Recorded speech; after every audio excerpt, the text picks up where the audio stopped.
Here is the most important fact. In 2012, English was the most popular A-level subject in the country.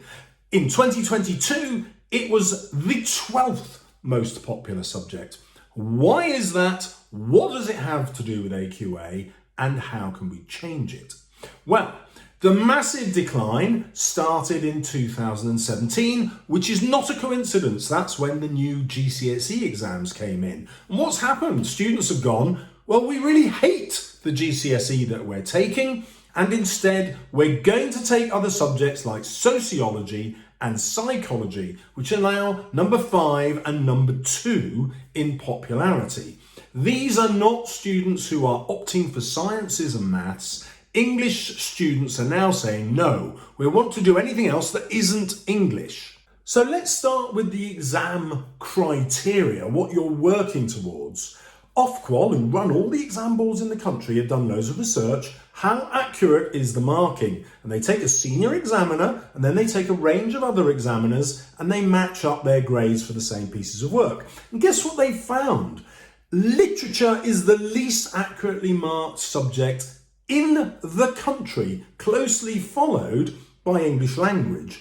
Why is this? It's not because English teachers are stupid and can't agree. It's because the criteria make no sense. It's because AQA has invented exams that make no sense. They don't test genuine English skills, which is why genuine English teachers can't agree on what to give exam answers. Let me give you some examples. Comparison is not an English skill.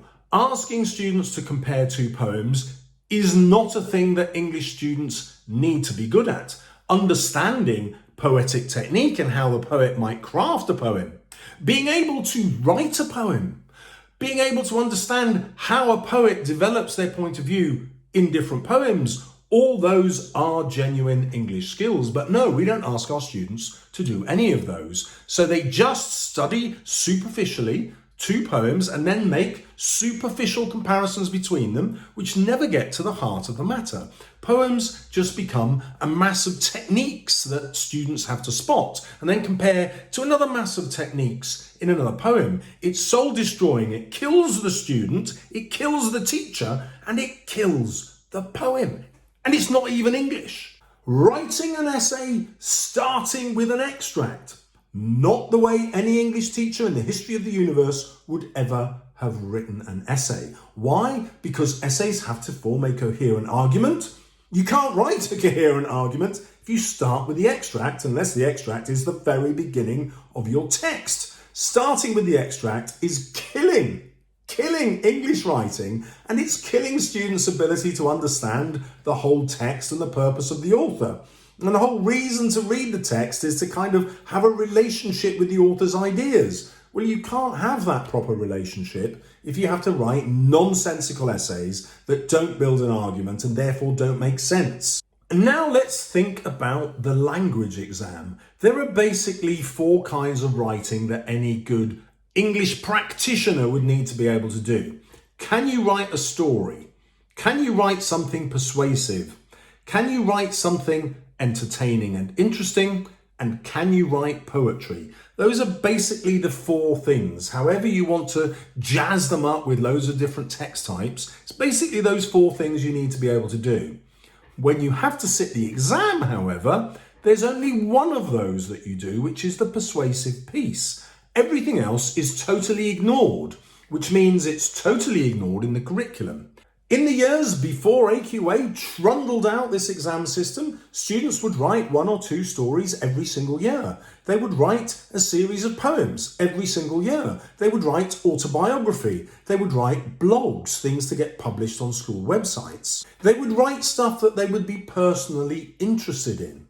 But the exam gets rid of all of that because it's chasing the lowest common denominator, your ability to describe. And in doing that, they get you to write these very long descriptions that real authors would never put in their books. They're getting you skilled at writing something that real writers would never do. I call that immoral and irresponsible. How can we claim that our subject is valuable when we ask our students to do tasks which are not valuable, but are actually the opposite. The language exam also has this ridiculous idea that students need to compare the ideas in two texts. No, as an English student, you need to be able to understand the ideas and how the author manipulates us to agree with them. Well, that's what all the questions should be about, not comparing superficially what the authors believe about recycling.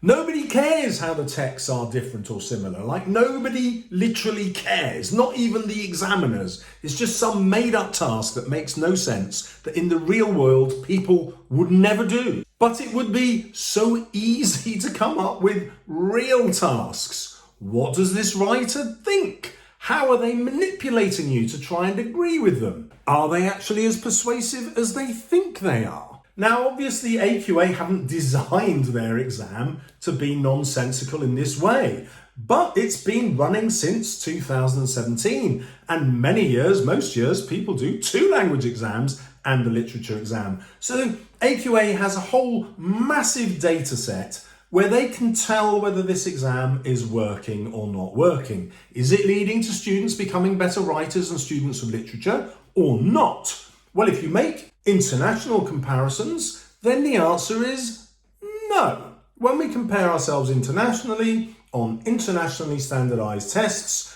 our students, you, are not getting better at reading and writing and understanding literature. And the reason is we're creating an illusion that our students are improving because we keep increasing the percentages of people getting higher marks every year, but the actual stuff that students produce is not getting better at all because the exam is badly designed. Now, that is a really big deal because AQA is a charity. And so they are here with a mission, and the mission is for the public benefit, which is to advance education by enabling students and teachers to realise their potential. Well, all objective measures say you're not realising your potential, it's being held back. Now, some more interesting proof of this was going on to ExamPro. ExamPro is what AQA gets schools to pay for, and hey presto, when you pay your subscription, you can get hold of answers at every single grade. Now, I've been reading a hell of a lot of English answers for a lot of exams, and guess what I found? Students who are very poor communicators, very poor writers, who aren't able to structure sentences in a way that are easy to be understood, can still get excellent grades because the grade boundaries have just moved regardless of how poor or good the students are at answering the question or even commanding basic literacy. Now, what would you do if you were a multi-million-pound charity that had all these exam answers with examiners' commentary on them? Like, how would you improve students' work? Maybe you would start publishing them so students could work out what wasn't getting the marks and what was. But no, AQA refused to do that. Why? Well, because they wouldn't be making any money from it. But it's even worse than that. You as an individual, or your parents as an individual, or even me as an individual teacher, we just can't go to AQA and say, please, can we have access to these scripts that are marked so we can understand what students are doing well and what students are doing badly? And AQA say, no, you can't. You have to go through your school. If your school can be bothered or if they've got enough money, then you might be given some of these answers to learn how it is to improve. But if you're not lucky enough to go to one of those schools, then get stuffed. We don't care about you. We don't actually want you to improve, and we're not going to do anything to help you. That isn't just immoral, it's immoral in AQA's own terms. It goes totally against their principles of helping you to realise your potential. In effect, they say that's what they're doing, but they are doing the opposite. This is what AQA say about integrity. They say it's about doing what is right. No argument there. But they say it is being open and honest. So, well, here's an open and honest question, AQA. How many students taking the language exam don't bother to finish question 5 or question 4?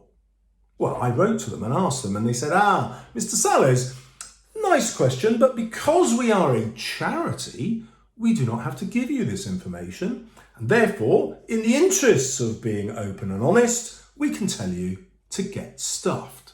And then I said, well, I noticed you run an extra company that runs ExamPro. I would be really interested to know how much money you make out of this service so that I could kind of work out what you'd be giving up by giving away these exam answers for free. And they said, Mr. Salles, we can tell you openly and honestly to get stuffed. We're a charity and we don't have to tell you. Now, to be fair to AQA, they do need to earn money because they claim that they plough it all back into education and helping students realise their potential. And in 2021, after the pandemic, their profits took a massive hit and they only made roughly 2.5 million profit. And really, I felt exceptionally sorry for them because in the year before, 2020, they made £19.5 million profit. So, I thought it was a legitimate question to ask, how much would it cost you, AQA, not to charge students and parents for seeing what answers get what grades? Would it be a drop in the ocean of a 19 million bucket? I think it probably would. So where is that money going? It's not going to improve the exams, and it's not going to improve the resources that you get to help you with the exams. But this is what the accounts say. AQA has a chief executive officer who has presided over this massive decline in profit from 19 million to 2.5 million. But what did happen to their salary? Well, 2020, when they were, rolling in cash, they were paid £132,000. Not bad. What happened the following year? They were given a tiny pay rise to £249,000. So basically, the person running AQA, doing such a great business of not helping students realise their potential, at least in English, was given nearly 100% pay rise. That isn't madness. It's legal, so it isn't criminal, but morally bankrupt, morally corrupt. Now, I'm sure AQA does loads of wonderful stuff that I've left out of this video, but I don't care about that because I'm an English teacher and my subject used to be number 1 only 10 years ago, and now it is number 12. Students are fleeing for it like it was a ravenous saber-toothed tiger trying to kill them. And obviously that's hyperbole, but the numbers speak for themselves. We are killing English. AQA is killing English. They've got at least an 80% market share of all the students studying in this country. And they are the ones to blame. If everybody chooses not to do English but to do something else, it's not society's fault. It's AQA's fault because they're creating a curriculum and an exam which is anti-English. It's leading to people saying, help me, get me out of here. And surprisingly, there are some very simple solutions to this. Number 1, stop using marking criteria in your exams. Just use something called no more marking and comparative judgment. That has been proven to be much more accurate than the current exam system. Number 2, get teachers to design questions that actually have value, that reflect what we believe are useful tasks in English. Let's take a literature text. Give 20 to 30 questions and say these are the only questions we will ever ask, but we will ask them in a random order. So you'll open up your exam paper, there are 30 questions and you'll get a choice of 2 of them. Yes, some people might be lucky if they read those 2 questions the night before, but that's exactly the same as the current exam. Nobody could just cram for the exam. They would really have to know the text if there were 30 possible questions. Of course, those 30 possible questions would cover about 5 characters and 5 themes in lots of different ways. Students reading top grade essays to 30 answers would have a profound understanding of each text. I mean, like mega. If the understanding is here at the minute with the current system and the poxy start with the extract rubbish, if you'd read 30 fantastic essays and understood why they were fantastic, then your understanding would be up here. Hey, just read the essay and in 20 minutes you could get all the ideas I need to teach you, and then you'll see those same ideas turned slightly differently in another essay next week, and then in another essay a couple of weeks later. And even better, you could say, you know, well, here's a character. I'm going to give you one essay that says they are an absolute hero and another essay that says they are an absolute villain. And then you'll have to make sense of these two competing points of views. You'd get passionate views about which one you agree with, or you might come to some amalgam, and you would have a rich, deep understanding of the subject, of the text, and how to write the essays for much less effort, and you'd go into the exam and be able to write brilliant essays, and those would be marked brilliantly because they'd just be compared by the examiner. This one's better than that one, which is what comparative judgment is, and is far more accurate than normal exam marking. It's easy, and it would change our subject overnight. AQA could do it tomorrow, but they won't. And the language exam questions would be exactly the same. You would never, ever be asked to write a description. Your description would be part of a story, part of a chapter, or the opening of a book, or the end of a book. Because you would be writing with publication in mind, teachers would naturally teach you how to write stuff that would be worth publishing. And that would automatically make you a better writer. Nobody would be able to game the system. Nobody would write pointless stuff just to meet the marking criteria. I'd have to change all my videos on YouTube, but I don't care, it'd be worth it. I would sacrifice my profits in order to have a decent exam that actually trains students to love English, or if they didn't love it, to at least be good at it. If you would like to know how to write a brilliant essay after all that, check out the video coming up now.